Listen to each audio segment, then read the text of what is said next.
Hello, I am Trifina Wilson, and I'm a business and emotional intelligence strategist. And welcome to the Delegate Leadership Podcast. If you are an entrepreneur, startup, or business owner, then the Delegate Leadership Podcast is just for you. Every week, I will be discussing tips you can use to improve your emotional intelligence leadership, well-being, and business. I will show you how to achieve success by using the tools you already have. So today we have a very special and inspiring guest, Delegate.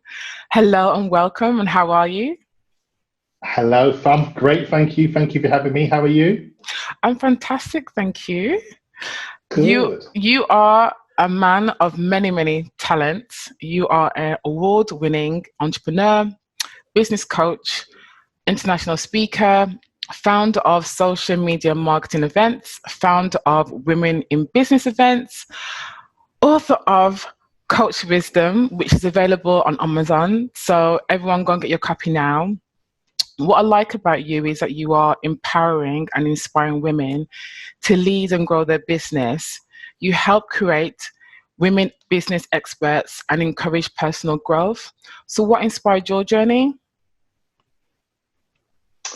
I've always been involved with personal development since, I suppose, 2007, around about when The Secret came out. After I came out of a really painful divorce, and I felt lost, and I just liked the way how the personal development was making me feel as a man, as a person, and I wasn't aware of personal development. I didn't know it existed, and it just made me think, wow, this is exciting stuff. This is making me feel really good about myself. And then I thought, wow, how many other people out there are not aware of what this can do and how I can help them improve their life as well. That's fantastic. So from all the work that you have done, what has been the most memorable moment for you? I would say two. I think one, when my daughter, who was 7, introduced me on stage at an event. That was very emotional. She introduced me. She was only 7. She had a big microphone on her hand, big stage, couple of 100 people in the room. And that was very touching. And secondly, I had the pleasure of having a guest speaker at my event last year, a celebrity, the first woman to appear on Dragon's Den, Rachel Elnar. She was the first, when Dragon's Den first started, she was the first woman to appear. And she was my special guest speaker at my Women in Business. I think it's my 8th Women in Business conference in London in March last year. So that was like, wow. I mean, I've only been working with Women in Business just over 2 years, and I never thought that, you know, she actually contacted me because she could see, you know, what I was doing. The word got around, and it was just amazing. As people queuing up to get her autograph pictures, it was just amazing. And she's so humble as well, which was good to know, because we have our perception of that as well. And what was really interesting, I wasn't aware, but she has 5 sons, and her sons, I think all of them, or 3 or 4 of them, are half Jamaican. Wow. Yeah, I didn't know this until we was having lunch at my event, and we was just talking, and she says, "Oh yeah, I know about Jamaican food." We're just talking about the Caribbean and Jamaica and stuff, and she says, "Yeah, my son's half Jamaican." I was like, "Wow, I didn't know that." Wow, so that was cool. Nice, so yeah. we had a rapport, which was nice. You know, it was really, it just went really well. She's a good woman. So they were the 2 that I would say, you know, getting your child introduce you on stage, and having a celebrity speak. And not to mention all the other women that have given me amazing testimonials, that have spoken on stage for the first time. You know, come from, oh my God, I don't think I could do that. So I can't get them off the stage, you know, and just giving them that confidence, that belief on how they can, you know, go on stage and address the audience. And some of them are now speaking in America now, which is really great. That's fantastic. And it's nice the way you are giving women confidence and empowering them. So, Yeah. as a business coach, what would you say to anyone thinking about starting a business? The first thing I would ask them is why they want to do that particular business. Where has it come from? Because only they would know the answer to that. And also I would say to them, is anybody doing what you want to do? Because if they're doing it and they're successful, then that's in your favor, as opposed to if no one's doing it. I've had clients that wanted to call themselves something that no one's never heard of. And I'd say to them, look, and also you've got to be careful, because what you're calling yourself, when people type in women in business events in London, because my website's so busy and I have lots of videos, my keywords of women in business, entrepreneurship, life coaching, all those things, it ranks high on Google. So when people search, bang, I come up to the top, and I didn't pay anything for that because of the traction and the key words. So it's very important that, when you're going into a business, make sure that you check out the Google Analytics, go into Google and find out what are the top words I can use for my business. Check out if the business domain name, which is, for example, my business domain name is desoconnors.com.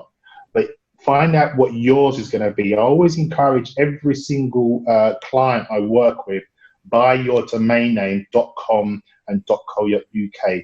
Is so important. Even if you're going to give it a different name, have that, because no one can't take that away from you. And even if it's been taken, you can call it and your name.com, or you can call it your name and dash in the middle, split it in half, .com. Have that, because people are going to be searching your name. They're not going to be searching your business. They're going to be looking you up on Instagram, on Facebook, on LinkedIn, on Google. And you need to be coming up high on the ranking on there as well. I'd also look at is identifying what are the pains and the problems these clients that you kind of try and attract. What problems do they have in their life that you can improve? Because that's what you're doing. You're providing a service. You're providing solutions to their problems. And you need to know what those problems are, and can you deliver those? Research who's doing that. Look at YouTube. If there's people out there that are doing similar what you want to do, follow the top people that are doing what you want to do. So if you want to become a life coach, follow Les Brown, follow Tony Robbins, follow those guys, and then you can learn and pick up their strategies. Follow them on social media, go to their events, and look at their packages, look at their website. How are they collecting leads? What is the next step? How are they delivering their presentations? What are their testimonials saying about them? What are the pains that people are looking for? And then once you identify who you want to be, then you can start looking at your branding and looking at, who do I want to be known as? My brand is, I'm a #1 consultant in the UK that provides women with opportunities to speak in the UK and internationally. So that says what I do. What is your one going to be? Because you want to, when you speak to somebody and they say to you, what do? You want to just really off. Bang, this is what I do. And like, oh, wow. When I say that, they go, oh, actually, that's interesting. Because you want them to say, tell me more. Yeah. Don't say that you're a life coach. Don't say that you're a business coach, because it's boring and it's so broad. And there's millions of life coaches. Do not call yourself a life coach. So many people out there, what does that mean? You can improve everyone's life. Finance, relationships, property, confidence, emotionally. No, niche an area. And that's one of the other things I would say is find an area and niche it. Don't be trying to do too many things at once until you establish one area. I've just dominated the women in business now, and now I'm moving into my shoes, as you know. I wouldn't have done the two of them at the same time 2 years ago. It just would have been crazy. And let people know what you're going to be doing. Test the market. Post questions on social media. Ask people questions on Facebook. Your friends and family love you on Facebook. Ask a question. Hey guys, I'm just thinking about setting up a business in this area. What do you think? And then people, if you got any advice, people will help you. people will say, yeah, go to this website. Oh, I wouldn't do that. Check out this blog about this particular niche, and really put it out there and keep researching and researching. The longest thing you're going to need to do is the research before you go out there and launch what you're going to be doing as well. I mean, I could go on a lot more, but I'm just thinking that no, that's great advice. That's really great advice. Yeah, things that they should be doing. Yeah, I think you're right about finding that niche. And it's interesting that you said that you weren't trying to do too many things at once. Now you're known for women in business, and that's really, really important, especially when you're branding and when people are searching for you. So that's very key. And I do agree about buying your own name domain. That is so important. Yeah. You hear so many stories about people that haven't done that and trying to buy it now and can't, or it's a lot higher price because now they become famous and then can't get that name. Yeah. People will buy it and then hold on to it, and then they have all the rights. And then, you know, because usually an average domain name, you can buy it for £10 or £20. Someone could say to you, actually, I've got your domain. You can buy it for me for £500 or £1,000. It depends how badly, needly you want it as well, you know. But that's how it is. I tell everybody, buy it. You know, I've bought my daughter's domain names from now. So no one can't take it off them, you know, because you just don't know. There could be some big celebrity, another Beyonce or someone out there, and they got the same name as my daughter, and they got the domain name. They'll have to buy it off us if they want it and stuff like that. So just be mindful of that. Yeah, I think a few years ago there was a thing about Kylie Jenner wanting to be known as the only Kylie, and there's also Kylie Minogue. And I think there was a little bit of battle in court about that as well. So, yeah, and obviously Kylie Malone came first. But, you know, Kylie Jenner then wanted the right to say, right, I only want to be known as the Kylie. So, yeah, it's interesting. It's really good that you bought your daughter's name already. But that's great. So what have kind of been the biggest challenges for you, and how did you overcome them? I think one of the biggest challenges for doing these events was trying to manage. In the beginning, I was trying to do too much because as a fellow Virgo, we're perfectionists. And we want everything to be perfect, and nobody will do what we do as good as us. That's what the mindset is, right? So therefore, I was reluctant to delegate. I was trying to do everything, and then I was burning myself out. I was trying to manage the website. I was trying to call everybody. I was trying to email everybody, and I thought, no, delegate, let it go. So now I had a team, and that helped, because in the beginning I was tired. The first couple of events I did, I was absolutely exhausted, and I wasn't enjoying it because I was tired, and I was trying to focus on so many things. So what I did, I had an events manager now, is what made my life so much easier. She just ran the event. I could just have my breakfast, come into the room, it's packed, and I go on stage. Before, I was setting everything up, you know, I was making sure that was running. It was just crazy. And also in the beginning, I had about 14, 15 speakers, and what was happening was, each speaker was going over their time slot. Because I just thought in the beginning, well, you're on at 10, you come up at 10:20, and then the next speaker goes on at 10:21, and then so on and so on. It doesn't work like that. Nope. In the beginning, because people were going over. Yeah. And then what was happening was, people were going over, the event was running late, the breaks are running late. It didn't look professional because people were complaining and saying, well, why are you running late? The speakers were complaining because they paid to speak. They were then complaining because if they had a time in the afternoon, and if it was running late, and as we know at events, the latter part of the day in the afternoon, people start to leave. So if they're running an hour late, and in an hour, 50 people's gone in a room, that's going to affect their income. So what I decided to do was have what we call a lanyard, and have a sign up. I had somebody putting up a sign saying how much minutes you've got left, 20 minutes, 5, 10, time's up. And since I started doing that, no one's run over, because I made it clear in the beginning when I speak to every speaker, if you're going to go over, I'm going to cut you clean. So we've already given you, have to, because if I've had 20 speakers and they all go over 10 minutes, that's nearly 3 hours running over, you know? Yeah.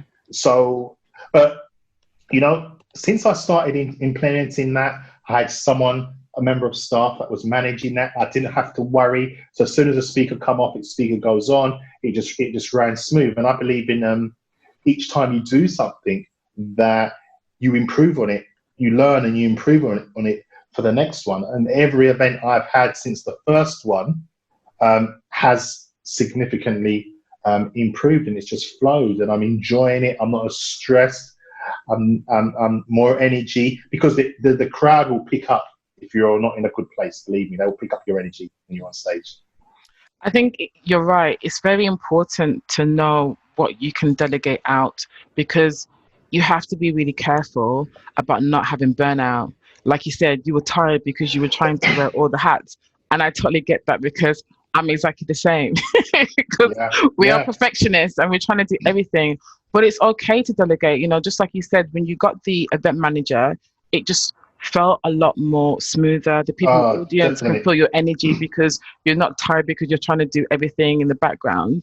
And I think that's quite important. And it's good to let people know it's okay to outsource. Yeah. Oh, yeah, definitely. It's just letting go. And obviously, I had to interview a lot of, I put it out there that I'm looking for an events manager, and I had about 100 people fill in a form, and I spoke to every one of them. I was speaking to about 10 a day over 10 days. I was like, wow. But in the end, I found did you remember everybody? Well, they're on my database, and they filled in a questionnaire prior to the meeting. So I had their info about them, what their rates are, their experience, their website. I checked them out all over on social media, and so I've got a few of them that I use, which it runs well, and I'm going to have a bigger team for my my catwalk audition in October. So, and that weekend as well. So it's you need to let go. You can't do it all. You burn yourself out. Yeah. So then, what would be your top 3 tips for starting and growing a business? The number one I would say is get a coach or mentor to help you. It's so important. If you can't afford that, then do some extensive research on who do you want to become. Why? The question is, why do you want this business? Why do you want that? And where has it come from? It could be something that linked with your past that you're not dealing with. You know, some of us just say, I want to be a confidence coach because they lack confidence at school. They were bullied at school, you know? Well, would you be the best person to do that? Are you doing that because you want to just deal with what happened with you at school, which would be the wrong reasons? Then I would suggest just get therapy for that. And then the whole spectrum would open for you what you want to become. Second thing I would suggest is that you, like I said, buy your domain name, get out of the way, buy that, make sure no one has it, and then you own that, and start looking at who's doing what you would like to do. Google it, go to YouTube, join their webinars, type in the word of the business. So if you was looking for a confidence coach, go into YouTube, type in confidence coach webinars, confidence coach Facebook Lives, confidence coach video tutorials. There's thousands on YouTube and they're free. Watch those and create a list of the top people that you want to be associated with. Because listen, these are the people, like if someone wanted to set up women in business, and as we know, there's loads of women in business groups out there. None of them do it the way that I do it. And that's the reason why I took the risk of setting it up, because as a man and as a black man as well, a lot of people said, you ain't going to be able to do that. You ain't going to be able to run the business and businesses event. I could have listened to those. I just thought, that's their stuff. I don't listen to anybody. I'm the kind of person that do the opposite. I'm going to show you, watch, I'm going to show you I can deal with that. What was happening was, if someone wanted to set up their own women in business events, Look at someone like me, what I've done. Look at my testimonials. Look at what they're saying. Look at my services. Look at my website. Join my website. Come to my events. Interview them as well. Someone wanted to ask me some questions. I'm available. I'm like you, for example. Ask them some questions. Interview them. Look at their Facebook lives. Interact on them and things like that. And get that out there and really learn. Because these are the people that already that are doing what you would like to do. So if you wanted to have a successful Women in Business event and have 10, 15, 20 speakers at an event, I'm the only one that's doing it that way in the world that I'm aware of, especially the UK, then join my website, scan my website, look at what I'm doing, look at my privacy policy, look at my terms and conditions. Why have I got a pop-up? I've got a pop-up that comes to my website because I want to grab your information. If you look at my website, when you get there, I want to know who you are and why you on my website. But at the same time, I'm saying I'll give you a free ticket to an event and a bonus of about £497 or some videos. And I've asked them a couple of questions. Are you interested in speaking? Are you interested in being a model for my event? You just click yes or no. That comes to me, and then I've got hot leads. So I can go back to them and say, hey, Carol, I heard that you want to speak. You're interested in speaking and mic up an event. She goes, yeah, I haven't spoken before. I want to speak. Let's arrange a consultation. Have a conversation. Bang, get on a call and convert them into a client. So that's why I've got the pop-up on, because most people, you go to their website and it's just a website, which is great, but then it's not working for them. It's not providing them with any solutions to problems. It's not creating an opportunity for them to be able to arrange a call with you or provide you with information that you can use to convert them into clients as well. So that would be the second one. And the third one, make sure your brand is clean and consistent. And what I mean by that is your brand is not just basically your logo. Your brand is you. Make sure, your brand is on point. People, people go to my website. I made sure the website was professionally set up, clean. People are looking at me from America considering to come and speak.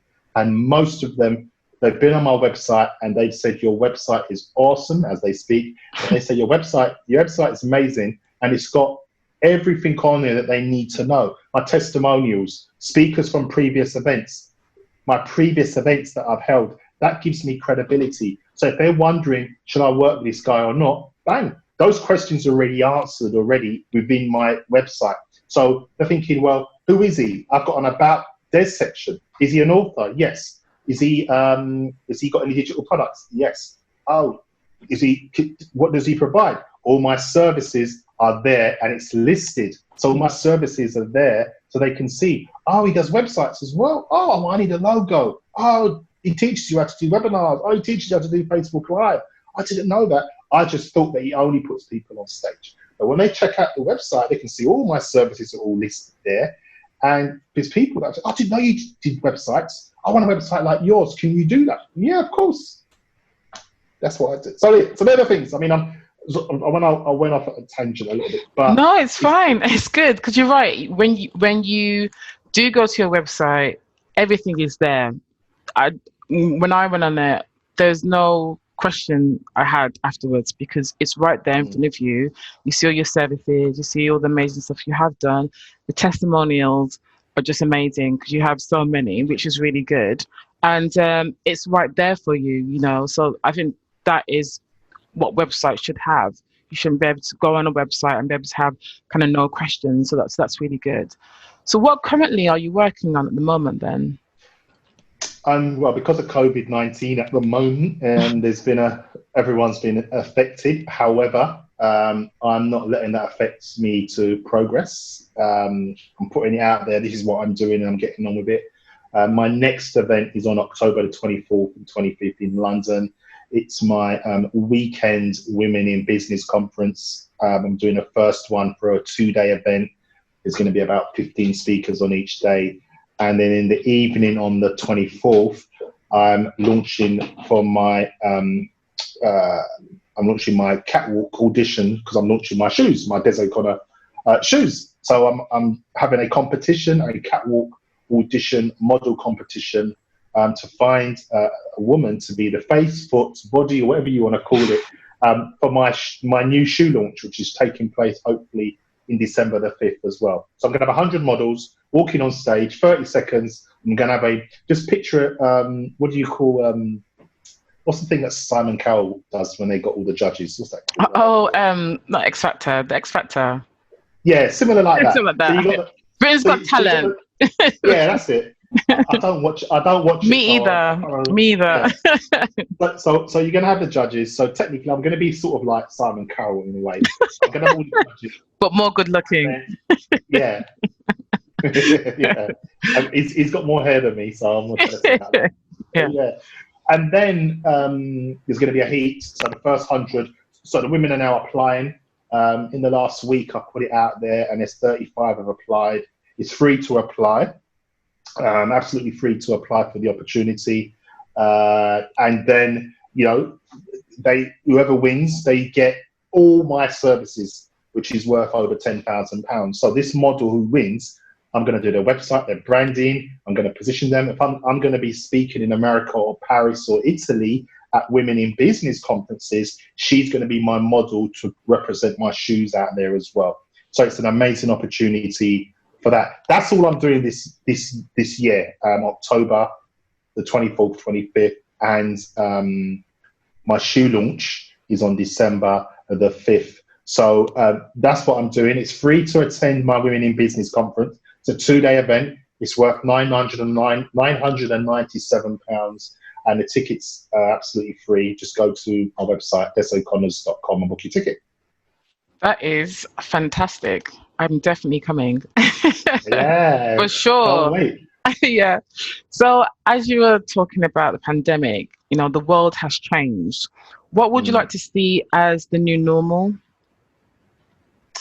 The new normal, or going back to normal? I think. No, I don't think it's good to go back to how we were.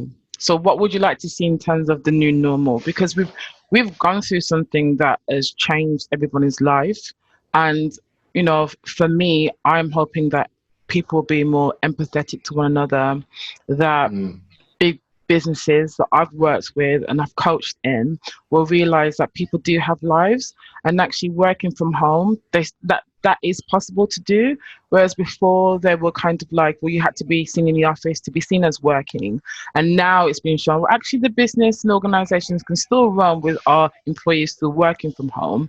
So what are some of the things that you would like to carry on with? I feel like we're in a stance now where we're practicing good practices, and we want to keep them and not kind of forget about them and kind of think, well, we're going to go back to how it was before, but actually no, we shouldn't, because it wasn't really working. In a sense, I feel like this pandemic has gotten everyone to kind of sit down and reset, and I think it was needed to reset the whole world.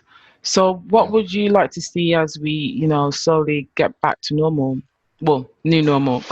New normal. I think that it's a good question as well. I think that, including myself, is given. I think everybody's looking at, first of all, themselves differently, and the people around them, the people around them that are close, differently. I'll explain what I mean by that, and also their career and their business. And what I mean by looking at themselves, meaning their self personally, and also their career. There's people that have been made redundant. There's people that, can you imagine someone's just taken out a mortgage for their property and they've just lost their job? If you're self-employed, you may not be able to go back to do that particular job because you've had to try and do something else, or you might have to go to being employed. And there's so many things. And I think one thing that everybody can take from this is that nothing is certain. And you cannot be complacent, because look, who would have thought, let's be honest now, who would have thought that we would have been told that we can't come out of our house? We've been told to stay at home.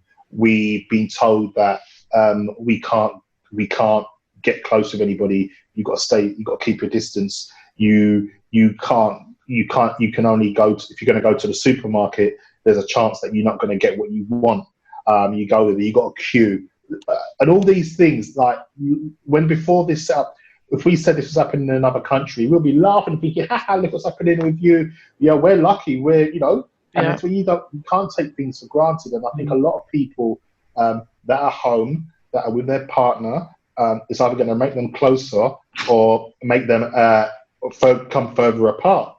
Because we're human beings. If you're used to, we're not conditioned and made to be with our partner all day long, 24/7.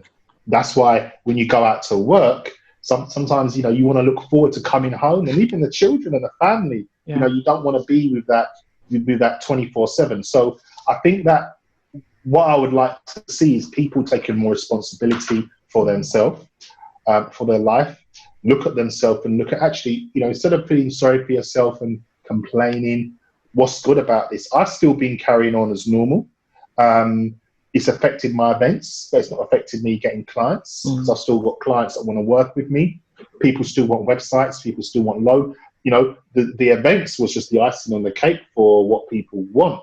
But I've had to look within myself and thinking, wow, like, what can I do? And then there were online programs. There was videos of me that I should have done years ago, and I just didn't get around down to doing it. I was practically forced to do it now.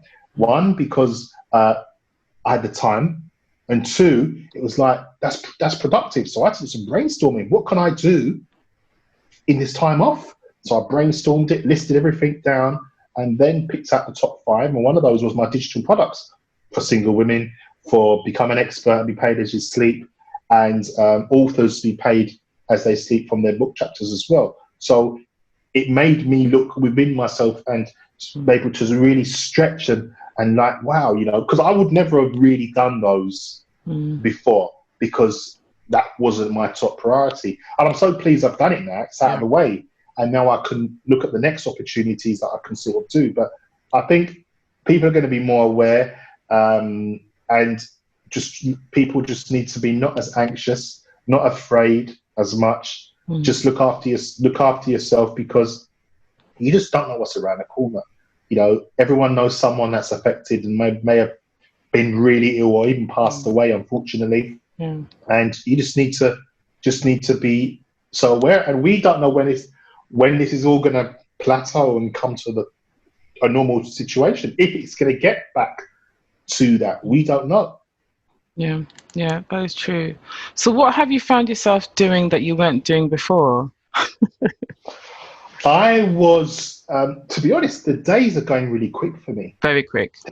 I've spoken to, I don't know how people are saying they're bored. I was just about to say the same thing. I have clients that I'm coaching and they're like, I'm so bored. I'm like, how are you bored? Like, there's not enough hours in a day for me. Like, I know, me too. Yeah. And I'm just gonna, I've been organized. I have a routine, and I think it's really key that you have a routine of what you're doing daily, because then, I get up in the morning, I work out, I meditate, I stretch, I read, and then I start my day. And then throughout the day, I may speak to some clients, have a break, read, and then come back. And there comes a point where I think it's about 7, 8 o'clock, I cut off. And then I have a shower, have my dinner, and then I watch a film on Netflix. It's got nothing to do with work. Just switch off from the world. Switch off from the world. That's my downtime as well. Everyone's different, but it's really important you get into a routine and plan what you're going to need to be doing, because that's why people are bored, because, people are saying, I've watched so much Netflix that I can't watch anymore. Well, Netflix wasn't designed for you to watch it all day. Like, anything you do like that too much of, you're going to be bored of it. There's only so many films you can watch, but, balance it out, and I've been more health conscious as well. I've been forced to really work on my fitness and look after myself a lot more as well, which I would have sort of taken that maybe for sort of a granted as well. So yeah, that's me. That sounds fantastic. It has been an absolute pleasure, really has, to interview you. Thank you so much for your time. If anyone wants to get in contact with you, what's the best way? Just go to my website, deso'connors.com. That's Des O'Connor, DESOCONNORS with an S on the end .com, and all my information's on there. My phone, you can get hold of me in the office, contact me, or just look me up on LinkedIn, Facebook. There's Desmond O'Connor as well. You can just get hold of me sort of that way, and just go to desoconnors.com, register for a free ticket for my up and coming events and bonuses. And if you like high heel shoes and you may want to be a model for my catwalk audition, because my shoes are going to be combining personal development with that as well. So every woman that buys a pair of shoes off me, when they come out in December, we will send you free personal development videos on how you can improve every area of your life, whether it's personal or professional. So because of the personal development, women that buy the shoes, will be helping them to improve their life, because when they buy the shoes, there'll be a short questionnaire. What are you interested in? Oh, I'm interested in public speaking. Bang, there's a video on how to be an excellent public speaker, and also how to get public speaking gigs, and it's all free. That sounds fantastic. That's amazing. That's really good. Thank you, Des. Thank you. I look forward to speaking to you again. Yeah, so you too as well. And stay safe, and thank you very much for your time, and take care, everybody. Hope you have a lovely, safe rest of the year and next year as well. Thank you. Bye. Bye-bye. If you like this video, please give a thumbs up, share with your friends, and subscribe now for new videos. Please let me know in the comment section below if you found these tips useful. And if you would like more professional one-to-one coaching, please feel free to contact me at egetisleadership.com. Thank you for watching, and I will see you in the next video.